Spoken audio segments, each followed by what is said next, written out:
Hello everyone, welcome to my chemistry channel BL Das Short and Sweet in Chemistry.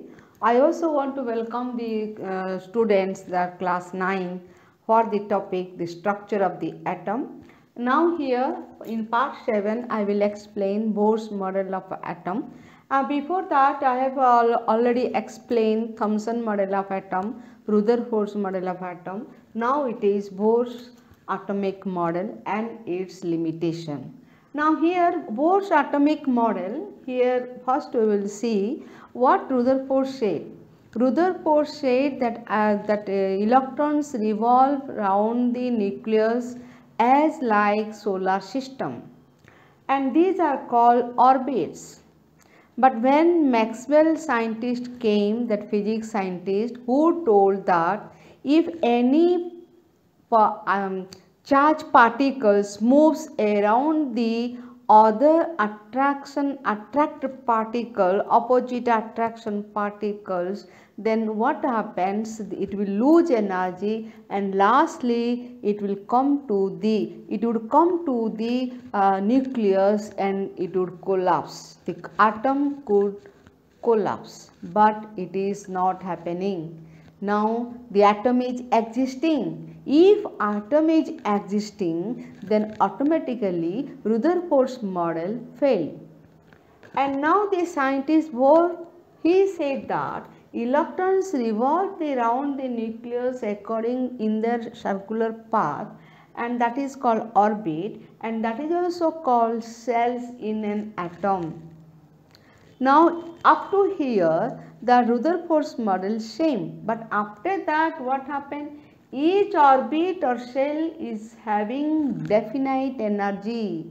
Each orbit has definite energy, that is that shell has definite energy, so they are called energy level or energy cell. So it is called energy level, also called energy cell. Energy cell.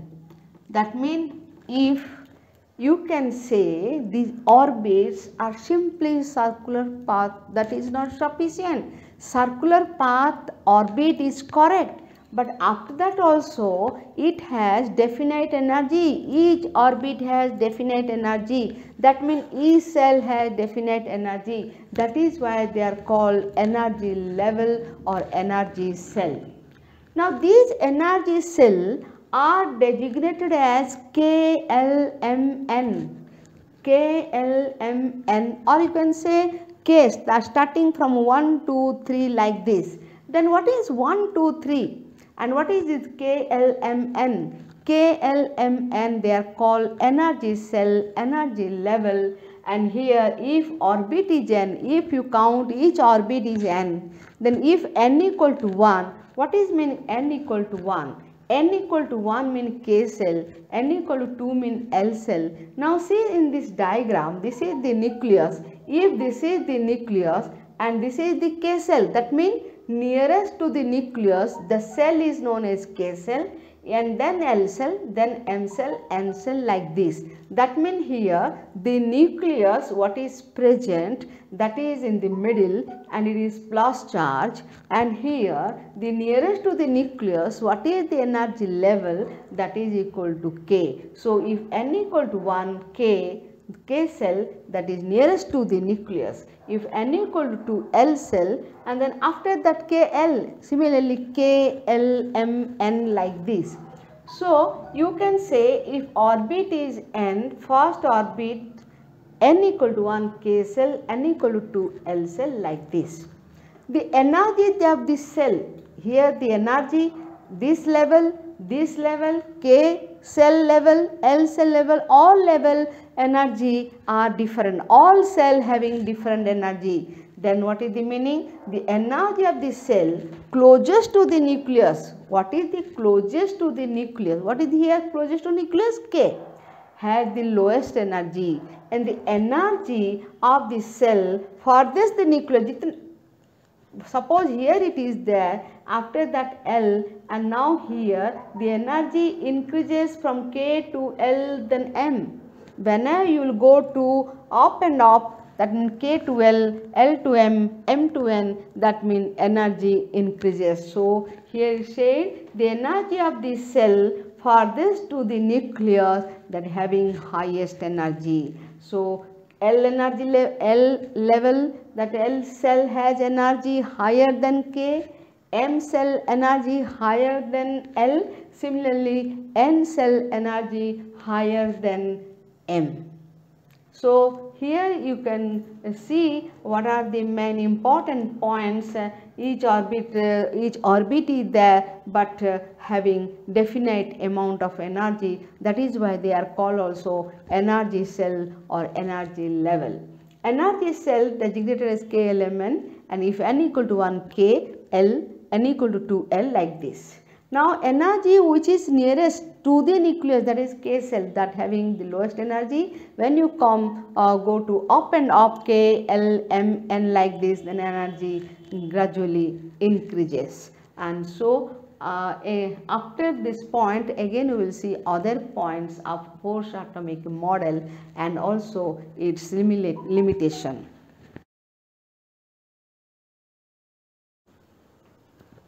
Now next point we will see in Bohr's model theory, and here the next point is, as long as electron remains in the same cell, or as long as it remain in the same cell, never radiate energy, never lose energy. That means electrons whenever remain in the one level, it will never lose energy. That is called stationary state. Now the question is, when they will lose energy? If they will stay in one energy level, they will not lose energy, okay, but when they will lose energy, now question arises. Now that is why these are called, energy levels are called stationary states. Now electrons can move. Now the question is, when they will move, when they will lose energy. Now the question is, electron can move from lower level to higher level by absorbing energy. That means electrons can move from lower to higher by the absorbing energy. Similarly, electrons can also move from higher level to lower level by losing energy. Now see, as long as electron remains in the same cell, they will not radiate energy, okay. They are called stationary states, okay. Now next point here, electrons can move from higher level to lower level and also lower level to higher level. When they move from lower level to higher level, by absorbing energy they will move. Similarly, electron can also move from higher level to lower level by what? By losing energy.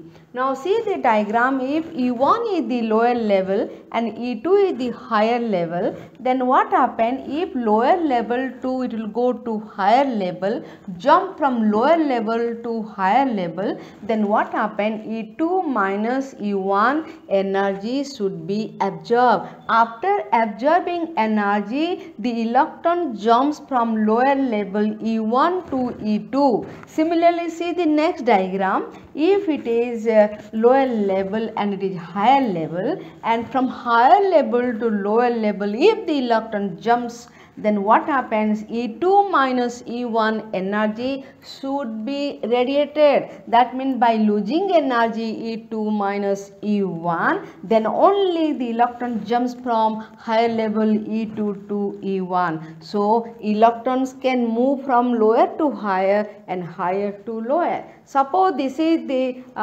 nucleus and this is the cell and this is the lower level and this is the higher level. See, from lower level to higher level, absorb energy E2 minus 1. If it is higher level to lower level, then it losing or radiating energy E2 minus 1. So I hope it is clear. Bohr's model. Bohr's model, here it said this is the already explained 4 point. Now 5th point here, it says that electron can only remain in the same level, but it can jump, it can move from lower to higher and higher to lower. Then what are the achievement? It could explain means the Bohr's theory model could explain the stability of atom and atomic spectra. And what are the limitations? It could not explain the shape of the molecules at that time.